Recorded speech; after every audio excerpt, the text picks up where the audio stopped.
2025년 6월 조용히 발표된 한 보고서가 전 세계 전략가들을 숨죽이게 했다. 기술적 데이터로 보였던 소식이 전 세계에 경종을 울리는 신호가 되었다. 중국이 공식적으로 600개의 핵탄두를 돌파하며 단 5년 만에 2배로 늘어나며 냉전 이후 가장 빠른 무기 증강 속도를 기록했다. 군사 전문가들은 이를 냉혹한 미사일 열풍이라 불렀고 외교계는 이를 무언의 선언이라 칭했다. 반면 베이징은 침묵을 지켰다. 하지만 세계는 이를 중국이 지정학적 무대에 파괴적 무기를 손에 쥔 초강대국으로 등장할 준비가 되었다는 암묵적 도전으로 해석했다. 이는 워싱턴과 모스크바 모두와 경쟁하려는 의지를 보여주는 것이었다. 그러나 불과 나흘 뒤 미국과 이스라엘의 벙커버스터 폭탄이 이란의 포르도 나타즈 이스파한을 초토화하며 땅을 갈랐을 때 세계는 중국이 무엇을 할지 주목했다. 과연 중국은 항의의 목소리를 낼 것인가, 전략적 동맹을 보호할 것인가, 아니면 최소한 외교적 균형을 조정해 새로운 핵 강대국의 위상을 확고히 할 것인가 아니었다. 그들은 침묵했다. 차갑고 움직임 없고 무력한 침묵이었다. 도널드 트럼프 대통령이 백악관에서 완벽한 공격 무결점, 완전한 통제를 선언했을 때 전 세계는 베이징을 바라보았고 중국이 멀리서 관망하며 군대를 움직이지 않고 개입하지 않고 아무것도 형성하지 않은 채 유엔의 약한 공문 몇 장을 보내는 모습만 보았다. 역사의 한순간 세계 3위의 핵 강국이 게임의 방관자가 되었다. 미국 이스라엘 연합의 행동을 지켜보며 2차 제재를 피하기 위해 석유 수입 장부를 재조정하는 데 그쳤다. 이 침묵은 우연이 아니었다. 이는 시진핑 주석 체제에서 중국 외교 정책에 깊이 뿌리 박힌 직접적 충돌 회피 전략을 반영한다. 하지만 이번 침묵은 내부 안정이나 인내의 정책이 아니라 국제사회의 눈에는 무력함의 신호였다.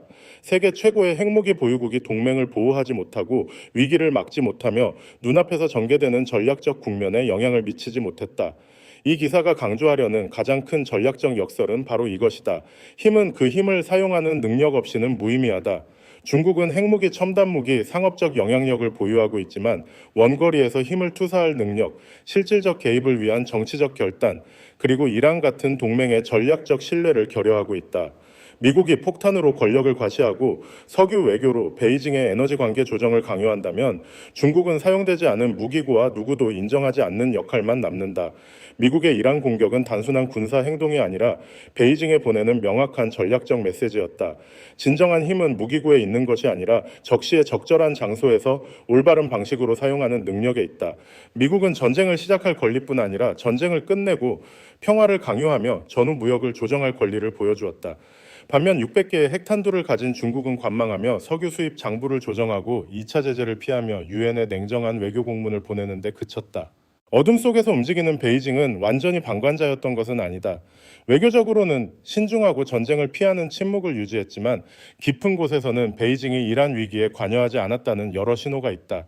기술적, 전략적, 정보를 종합하면 놀라운 그림이 드러난다.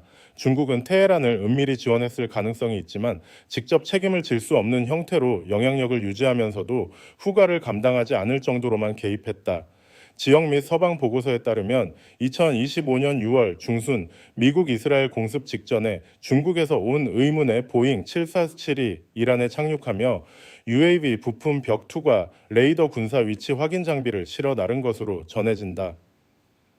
같은 시점 이란 방공 레이더가 중국 암호화 위성 신호를 감지하며 방어 시스템을 조정해 공격 피해를 일부 줄였다.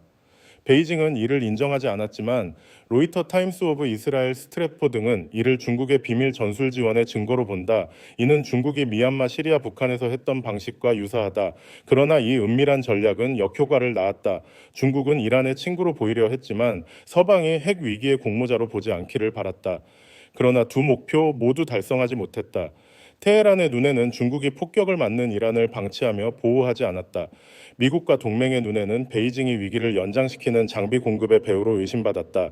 이는 중국이 수년간 유지해온 양면 외교의 결과로 현대 전쟁의 모호함이 설 자리가 없어지면서 한계가 드러났다. 붓도에 얽히지 않고 개입하되 선언하지 않으며 지지하되 약속하지 않는 게임은 위험해졌다. 한번 발각되면 중국은 영향력을 잃고 파트너와 적 모두에게 신뢰를 잃는다. 미국은 이를 빠르게 이용했다. 공습 후 트럼프 대통령은 중국을 직접 비판하지 않고 간접적 공세를 펼쳤다. 이안 석유 구매를 계속하되 시장 균형을 위해 미국 석유 수입을 늘리라는 제안이었다. 이는 베이징을 테헤란의 전략적 파트너에서 통제된 소비자로 바꾸며 공급 위기를 피하기 위해 에너지 정책을 조정하도록 강요했다. 이는 즉각적 상처는 아니지만 BRI의 중동 혈맥인 이란, 중국 석유 연결을 끊었다. 미국 석유에 의존하게 되면 중국은 동맹을 보호하거나 반발할 전략적 여지를 잃는다. 월스트리트 저널과 CSIS 전문가들은 이를 중국 외교 정책의 가장 위험한 딜레마라 불렀다. 이란에게는 말만 많고 행동이 적은 존재로 미국에게는 여전히 방심할 수 없는 잠재적 적으로 스스로에게는 은밀한 영향력 행사의 치명적 허점을 드러냈다. 도구와 기반은 있지만 어둠에서 진정한 리더십으로 전환할 용기가 부족하다. 양측의 신뢰를 잃은 중국은 의심받고 소외되며 스스로의 행보로 인한 결과를 통제하지 못한다. 드론에 칩을 심은 이상 드론이 격추될 때 책임을 질 준비도 해야 하지만 중국은 그러지 않았다. 중동에서 동남아까지 도미노 효과, 미국, 이스라엘의 이란 공습은 테헤란의 핵시설을 파괴했을 뿐 아니라 중국이 10년간 공들여 구축한 전략 네트워크에 연쇄 충격을 주었다.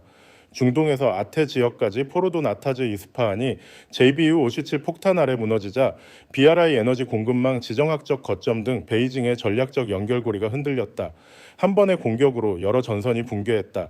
이란은 1대1로 BRI의 중동 회랑에서 핵심으로 석유 공급국이자 유럽으로 연결되는 항구와 철도 인프라의 발판이었다.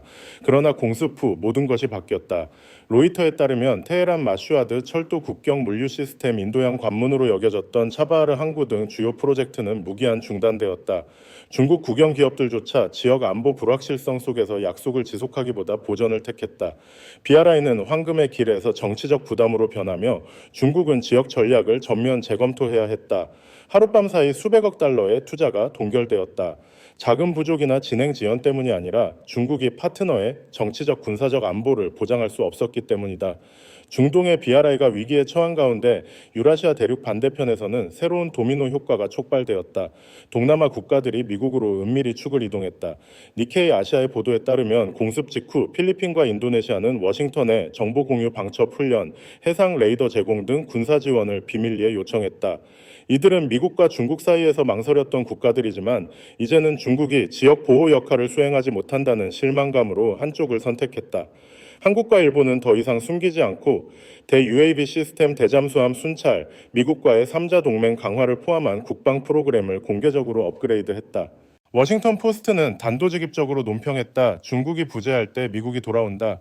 이번에는 혼자가 아니라 나토와 아시아의 새로운 안보 구조를 동반했다. 이란은 중국에 하루 140만 배럴의 석유를 공급하며 총 수입의 13.5%를 차지한다. 중공업과 생산망을 유지하기 위해 석유에 크게 의존하는 경제에서 이란의 안정적 공급 상실은 전략적 안전판을 잃는 것이다. 공습 후 이란 석유 가격이 급락하고 공급이 부분적으로 차단되며 호르무즈 해협의 리스크가 높아지자 중국은 더 비싸지만 정치적으로 안정적인 미국 석유를 구매하고 비상 비축을 강화하며 국내 석유 가격 변동을 초래했다. 심지어 러시아와 시급히 협상해 시베리아의 힘 2 프로젝트를 가속화하며 이란 의존도를 줄였다. 중국의 에너지 전략은 적이 아니라 전략적 공급망 보호의 무력함으로 꺾였다. 석유는 부드러운 무기에서 치명적 약점으로 변했다. 가장 심각한 영향은 폭탄 석유 인프라가 아니라 세계가 보는 중국의 전략적 위치다.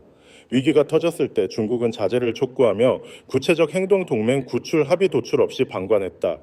다극적 질서의 균형 기둥으로 기대되었던 베이징은 이제 파트너들에게 신뢰할 수 없는 논평자로 평가된다. AP뉴스는 중국이 중동에서 충분한 영향력을 갖지 못했다고 단언했다. 더 직설적으로 베이징은 전략적 조정자에서 무게 없는 변덕쟁이가 되었다. 월스트리트 저널은 이란, 파키스탄, 심지어 터키가 중국의 보호 역할에 신뢰를 잃기 시작했다고 보았다. 중국 방향을 잃은 방관자, 미국, 이스라엘의 이란 핵시설 공습 직후 베이징의 대응은 지역 균형 강국으로 기대했던 이들을 거의 완전히 실망시켰다. 고위급 공식 성명 대사 소환, UN 반대 결의, 군사적 움직임은 없었다. UN 중국 대표단이 내놓은 양측 자제 요청은 미약했다. 이는 신중한 외교가 아니라 전략적 후퇴였다. AP뉴스와 로이터는 베이징이 이란에서 자국민을 대피시키고 호르무즈에서 유조선 보호를 위한 해상 감시를 강화했다고 보도했지만 중국 내부에서는 군사적 정치적 대립 움직임이 없었다. 이는 베이징의 전략이 은밀한 대항이 아니라 미국이 주도하는 전쟁에 휘말리지 않기 위한 교묘한 후퇴였다. 중국의 침묵은 국제사회에서 점수를 잃었을 뿐 아니라 정책 결정 기구 내부의 균열을 초래했다. 워싱턴 포스트와 브루킹스 연구소 전문가들에 따르면 이란 위기 후 베이징에서 국방 외교 석유 부문이 전쟁이 확대되면 이란을 보호할 준비가 되었는가라는 질문을 마주한 전면적 전략 검토가 있었다. 공개되지 않은 답변은 아니오였다. 그래서 베이징은 전략보다 경제를 우선하고 지정학적 충성 대신 에너지 안보를 택했다. 비상 석유 비축을 늘리고 미국 셰일 오일 수입 채널을 재개하며 러시아와 아나파 가스관 진행을 가속화해 대체 불가능한 파트너라 불렀던 이란 의존도를 줄였다. 이는 2016년 테헤란과 선언한 포괄적 협력 정책에 대한 타격 조용하지만 깊은 전략적 상처였다. 유럽에서 중동 아시안에서 아프리카까지 중국을 서방의 대항자로 보았던 국가들이 의심을 품기 시작했다. 이란 공습 후 베이징에 대한 전략 재평가가 시작되었다. 이란은 러시아 접근이나 미국과의 간접 협상 등 대안을 모색해야 했다. 주요 군사 동맹인 파키스탄은 중국이 벌일 경우를 대비해 사우디아라비아와 관계를 강화했다. 터키와 걸프 국가들은 나토와 무기 협상을 가속화하며 중국의 신형 패키지와 깊은 접촉을 제안했다. 중국은 비서구 아시아의 리더에서 관찰받는 변방으로 밀려났다. 중국이 도달한 600개 핵탄두는 이제 아이러니한 상징이다. 거대한 무기고는 공격을 막지 못하고 동맹을 구하지 못하며 국면을 형성하지 못했다. 타임 매거진은 중국의 핵무기고를 잠자는 호랑이라며 깨어나지 않는 어둠은 더 이상 두렵지 않다고 했다. 충돌을 피하며 내부 안정을 지키려 했지만 혼란한 세상에서 결정을 내리지 않는 자는 결정의 테이블에 초대받지 못한다. 그것이 베이징의 현재 위치다. 누구도 중국을 게임에서 밀어내지 않았다. 그들은 스스로 초강대국 창조자의 역할을 버리고 불안한 관찰자가 되었다. 중동 질서를 재형성할 기회 이란을 두 번째 시리아로 만들 기회를 잃었다. 워싱턴이 지역 반응을 장악했고 중국은 이제 갈림길에 있다. 강력한 외교 정책을 재건하거나 글로벌 핫스팟에서 배제된 핵 강국으로 남거나 이란 공습은 테헤란뿐 아니라 초강대국이 되려 하면서도 그 책임을 두려워하는 베이징을 드러냈다. 실질적 힘과 전략적 신뢰로 재편되는 세상에서 중국은 생존의 질문을 마주한다. 방관자로 남을 것인가? 아니면 글로벌 전장의 진정으로 들어설 것인가?